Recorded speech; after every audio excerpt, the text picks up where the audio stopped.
Bonjour tout le monde, on se retrouve aujourd'hui pour le déballage de Boss Quest. Et je sais même pas si le jeu est en français, je vois que c'est Débarque le jeu, mais c'est peut-être, d'après moi c'est en français, même si c'est écrit en anglais. Et effectivement, le jeu va être en français. Mais donc, on voit quand même un peu le matériel. Il y a une petite partie un peu qui ressemble au Blackjack. Donc, il faut avoir un certain nombre de points proches ou très très proches de la valeur de points de vie de l'ennemi pour avoir des bénéfices et tout ça. Bref, c'est un petit jeu qui me semblait quand même intéressant. 2 à 5 joueurs qui durent à peu près une partie d'une vingtaine de minutes.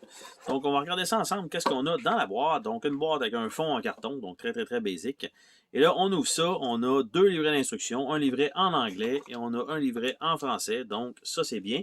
Et ce qu'il faut dire, ce qui est drôle, c'est que, vous voyez ici, on a le livret d'instructions, le but du jeu et tout ça, jusqu'à la fin. Mais en français, on a vous n'avez pas envie de lire, tu peux scanner, puis aller voir probablement une vidéo des instructions. Mais de l'autre côté, en anglais, non. Donc, c'est bien, c'est en français. Et on a tout ça. Donc, extension de jeu, OK, parce que on parle de mise en place, on parle de déroulement de jeu. Il n'y a pas de numéro de page, mais je suis rendu à la 5e page. Et fin de la partie à la 6e page, on tombe à extension de jeu. Donc, les potions, si jamais on veut en ajouter. On a les compagnons, si on veut les ajouter. On a la faucheuse, si on veut l'ajouter. Et on a des variantes 2 joueurs et 6 joueurs, advenant le cas, qui sont fournis. Et on a les cartes possibles. Donc, déjà, d'avoir inclus 3 expansions différentes, c'est bien. Ça rajoute déjà un peu de rejouabilité. Évidemment, on va toujours démarrer avec le jeu de base pour voir qu'est-ce que ça donne. On a un petit paquet de cartes ici qui sont probablement les cartes de boss. Nous avons les jetons. Pour l'instant, je dirais bonne épaisseur de carton. Bonne facture. Donc ça, c'est toujours bien. Donc on a ça. On a les petites clés avec les cœurs. Donc ça, c'est toujours vraiment bien de voir que qualité au rendez-vous. Nous avons les standees pour les héros, bref, les pièces des personnages. C'est pas vraiment important. Mais on a un guerrier en verre, on a un genre de barbare avec le gros marteau, on a un genre de paladin avec un siphon à toilette.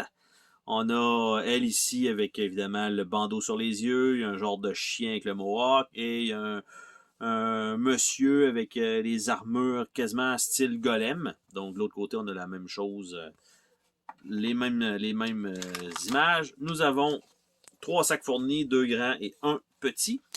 Nous avons les standees pour tous les personnages, donc ça, c'est bien. On a des petites cartes ici qui sont probablement, je vais dire, des cartes potions, et on a les cartes de jeu elles-mêmes.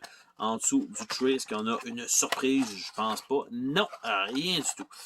Donc, ceci étant fait, on va regarder les mini-cartes. Qu'est-ce que c'est, les mini-cartes? Dans ce jeu-là, ils ont toutes l'air d'être pareilles. Ça a l'air d'être toutes des livres comme ça. Elles n'ont pas de finité, mais elles ont quand même une certaine épaisseur intéressante. J'ai déjà vu des cartes un peu plus molles que ça. Donc ici, on a ce qui semble être un swap. Après ça, nous avons un retourné. Nous avons une coupe, 2e position. Nous avons un cœur. Nous avons annulation probablement de spell. Timer, une clé. Un échange de cartes d'armes. Je pourrais pas dire. Un -2, +1, +2, -1. 2 fois ça. Ça, je sais pas. Ça ressemble beaucoup. La main de carte, du moins, de chacun des personnages. -1, -2, +1, +1, +2, +2. Parce qu'il y a probablement qu'il doit y avoir des cartes qui vont vous permettre d'augmenter la vie des ennemis pour que ce soit finalement vous qui alliez être le plus proche. Parce que ce n'est pas un jeu coop, même si ça a l'air d'être ça, c'est un jeu versus. Donc, quand même important de le noter. Donc, ça, c'est fait.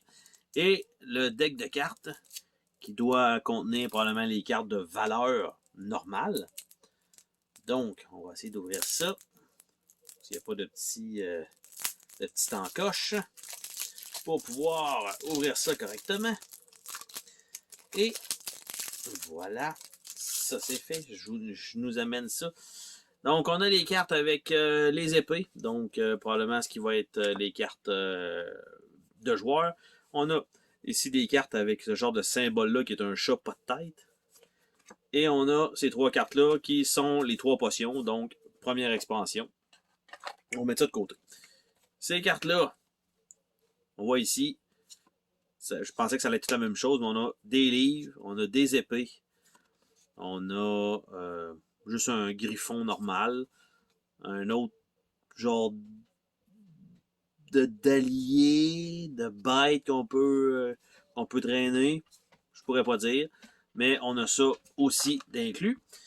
Et les cartes elles-mêmes, donc on a par exemple une bombe 7 mauve, on a une hache 6, on a une grosse épée, presque l'épée de Cloud dans Final Fantasy V, on a le marteau 4, on a un pied de biche 3, on a une poêlonne à 2 et on a un siphon à toilette à 1.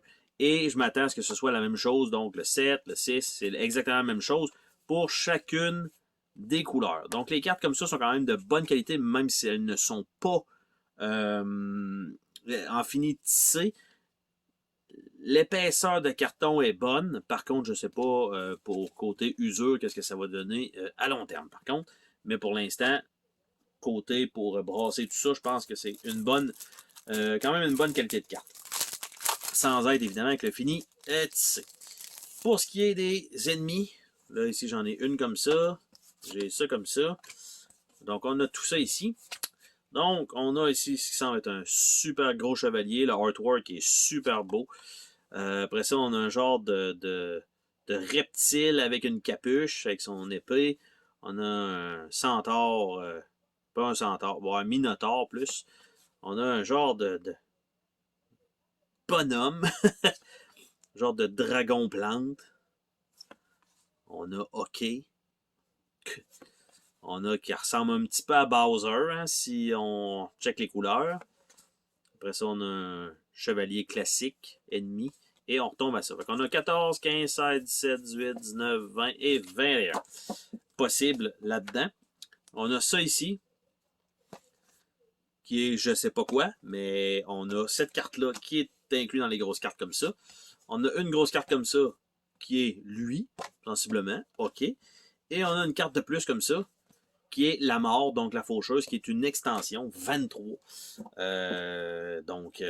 Qui se rajoute. Je vais supposer que ça doit être un petit peu plus dur à buter ou impossible. Si les cartes, on va regarder ça. Mettons, on est à quoi? 13, 18,